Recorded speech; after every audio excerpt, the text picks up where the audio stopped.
Revista Venevisión, líder en opinión, por tu canal independiente, Venevisión. ¿Qué tal, amigos? Gracias por acompañarnos en Entrevista Venevisión. Hoy tenemos acá en el estudio a Juan Carlos Gutiérrez. Él es abogado defensor de Leopoldo López, uno de los juicios, si se quiere, más controversiales de los últimos tiempos. Gracias por estar aquí con nosotros. Gracias por la invitación. Muchas sentencias, muchos análisis a partir de las declaraciones de Franklin Nieves, quien fungiera como fiscal del Ministerio Público y que fue destituido. Posterior a su destitución, ofreció unas declaraciones. ¿Cuáles son las implicaciones jurídicas que tiene este pronunciamiento por parte del exfiscal Franklin Nieves? En esas declaraciones lo que se observa es una confesión de graves irregularidades cometidas durante el desarrollo del proceso en contra de Leopoldo López. Graves irregularidades que ya nosotros veníamos advirtiendo: el manejo inidóneo de las pruebas, la negativa de las pruebas a la defensa, la manipulación del contenido de las mismas en cuanto a su incorporación al proceso, en cuanto a su incorporación en la sentencia, entre otras cosas que este señor ha dicho de forma pública. Entonces esto lo que viene es a ratificar todas las denuncias que nosotros hemos planteado desde hace 1 año y 8 meses, desde esa primera audiencia que se celebró en un autobús en la puerta de la cárcel de Ramo Verde, en un procedimiento que ya al inicio fue irregular, hasta la imposición de una sentencia condenatoria en primera instancia. Ahora, las consecuencias jurídicas de esta declaración existen, porque equivale a lo que los abogados llamamos, en materia probatoria, una confesión extrajudicial. Y esa confesión extrajudicial se incorpora al proceso a través de los mecanismos de comunicación y se transforma mediante la figura del hecho notorio comunicacional en un hecho procesal que tiene consecuencias jurídicas. Pero esa declaración se valora, se adminicula, se incorpora con otros elementos del proceso que vienen a confirmar violaciones sistemáticas al debido proceso, que traen como consecuencia ineludible que la Corte de Apelaciones, en el recurso de apelación que planteamos, decrete la libertad del señor Leopoldo López. Ha habido pronunciamientos por parte del defensor del pueblo. Tarek William Saab asegura que estas declaraciones, al margen de lo que ya es una sentencia firme por parte del tribunal, carecen de sustento jurídico. ¿Cuál pudiera ser la interpretación? Yo no lo creo así, por 2 razones principales. El objeto del proceso penal es la búsqueda de la verdad, por la vía jurídica, y aplicar justicia mediante el derecho. Y si hay una verdad, hay una referencia allí, hay una verdad que viene a ratificarse en sus declaraciones, pues esa verdad tiene que investigarse, esa verdad tiene que tener influencia en el proceso judicial y esa verdad tiene que formar parte esencial de lo que allí se va a juzgar en materia del recurso de apelación, por un lado.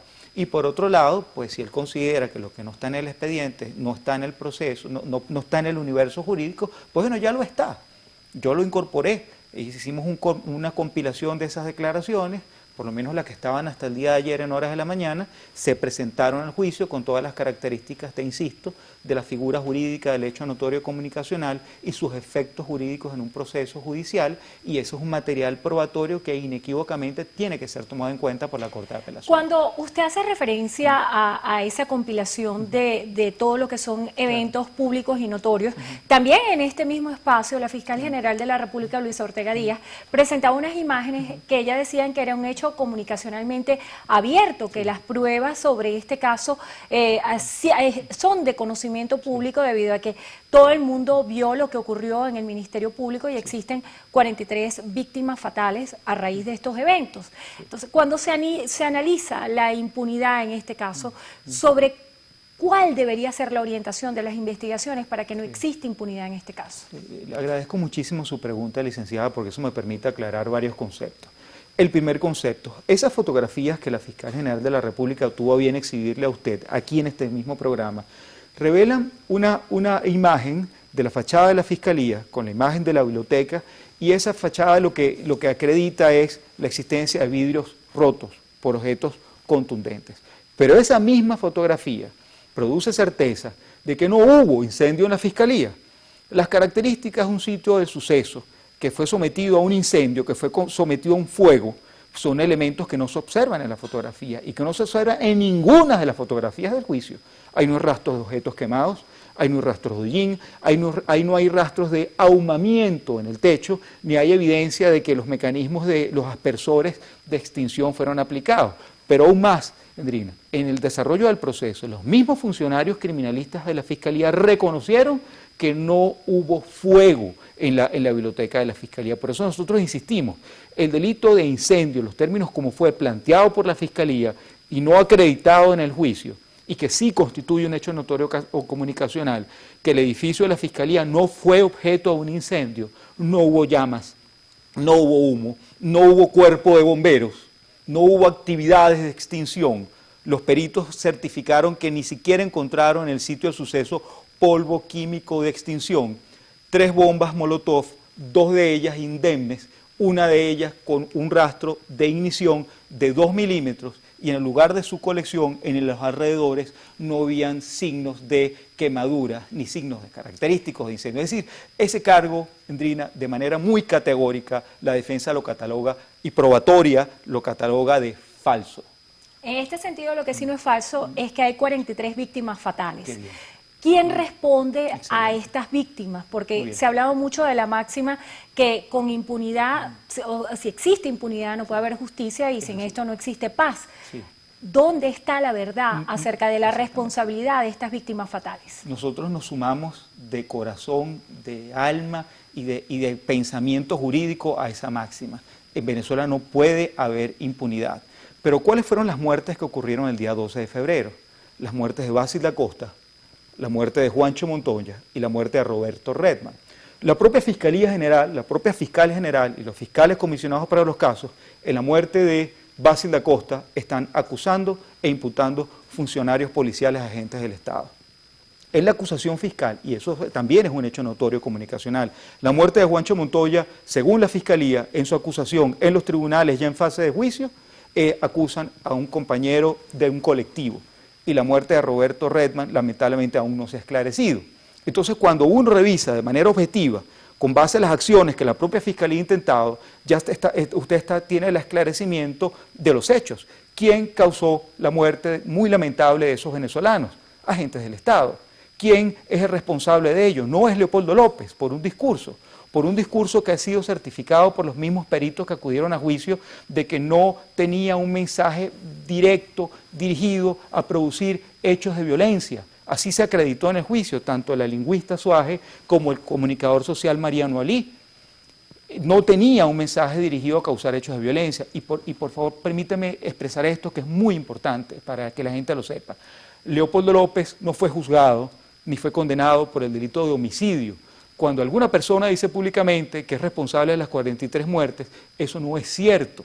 No hay ningún señalamiento de la Fiscalía venezolana, ni en el contenido de la sentencia, que diga que él es responsable de esas 43 muertes.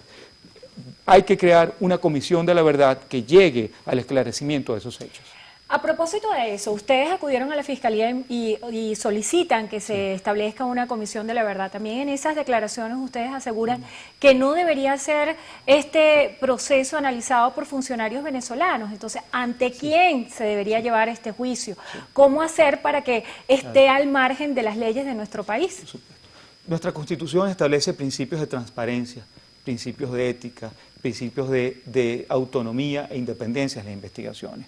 Una investigación de esta naturaleza, en los términos como se está pidiendo, amerita que sea un grupo de personas encabezadas por una persona que sea absolutamente aséptica de cualquier influencia funcionarial, de cualquier influencia partidista, del que sea, o de cualquier influencia de naturaleza privada. Entonces, la propuesta es que se convoque un concurso de credenciales y que se designe a una persona que se encargue de hacer una investigación con las debidas capacidades, con las debidas atribuciones, con las debidas competencias, tanto objetivas como subjetivas, para adelantar una investigación de esta forma, que también se profundiza en las 43 muertes. Hay varios funcionarios implicados en esas 43 muertes, y eso exculpa directamente a Leopoldo López de las mismas. Pero eso tiene que ser manejado por una persona que no tenga conflictos de intereses de ninguna naturaleza. Las declaraciones del exfiscal Franklin Nieves dejan entrever que existieron presiones por parte de funcionarios del gobierno para forjar de alguna forma las pruebas. Ustedes en este sentido, hablando de las pruebas, ¿establecieron denuncias de que estas pruebas habían sido forjadas antes? Sí. Hicimos denuncias en lo que respecta a la negativa de recibir los elementos probatorios y presentamos todos los recursos en todas las instancias nacionales para denunciarlo como violación del debido proceso, y eso fue declarado sin lugar. y por el contrario, la Organización de las Naciones Unidas certificó que ello constituye un vicio al derecho al debido proceso y calificó la detención como arbitraria.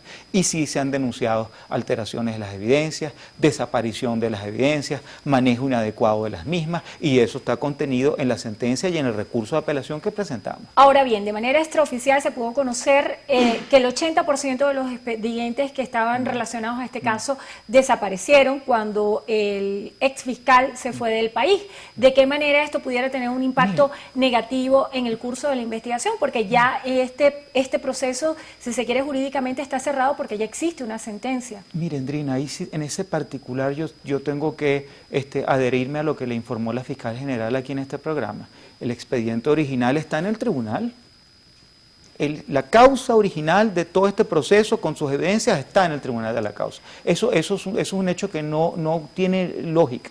Hablando también de presiones, se ha especulado mucho que de alguna forma la defensa de Leopoldo López ha presionado a este ex fiscal para que ofrezca declaraciones. No, eso es absolutamente falso. Nosotros no tenemos ningún mecanismo de presión. Nosotros no tenemos ni autoridad, ni poder, ni ninguna capacidad de presionar. ¿Pero de qué manera? ¿Puedo yo coaccionar a un fiscal del Ministerio Público? No hay forma que un abogado pueda desprovisto de autoridad, desprovisto de poder, desprovisto de todo lo que constituye toda la estructura de un poder para producir un tipo de coacción. Eso no tiene sentido. Pudimos conocer que la Comisión Interamericana de Derechos Humanos Sí. En una sentencia amplía las medidas cautelares, no solamente para Leopoldo López, Daniel Ceballos, sino también para sus familiares. ¿De qué manera se está ejecutando esto? Y si hoy usted considera que se están conservando los derechos fundamentales y los derechos humanos de su defendido. La semana pasada tuvimos una audiencia en la Comisión Interamericana de Derechos Humanos donde hubo algo bien interesante y eso hay que reconocerlo. Los representantes del Estado venezolano en esa audiencia manifestaron su voluntad de darle cumplimiento a esas medidas cautelares, y eso es un avance significativo. Incluso una audiencia que podía ser de contención es una audiencia que quedó cerrada ante la buena voluntad del Estado. Lo importante es que la cumplan, ¿no? Ahora, sí, yo sí considero que se han vulnerado derechos humanos. El caso de Leopoldo López es un caso característico de una sistemática violación de derechos humanos, tanto en las condiciones de reclusión como en el manejo inadecuado del proceso. Se había especulado el día de hoy que él estaba hospitalizado. ¿Cuál es la situación de salud hoy de Leopoldo López? Esa hospitalización o ese traslado que se hizo de la cárcel al hospital militar es exclusivamente con fines de hacer un chequeo médico ordinario, pedido por nosotros. Se nos agotó el tiempo. Brevemente, ¿cuál es el estatus hoy del caso? ¿Qué es lo que piensan hacer? Ya hemos presentado un recurso de apelación, hemos ampliado el recurso de apelación con las declaraciones de Franklin Nieves.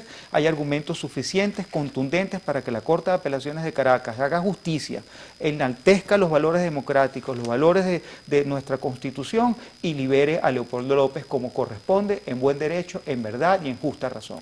Bueno, se nos agotó el tiempo. Le damos las gracias a Juan Carlos Gutiérrez, él es abogado defensor de Leopoldo López. Gracias por haber estado con nosotros hoy en entrevista exclusiva para Venevisión. Gracias a ustedes también por habernos acompañado. Sigan disfrutando de más de Noticiero Venevisión.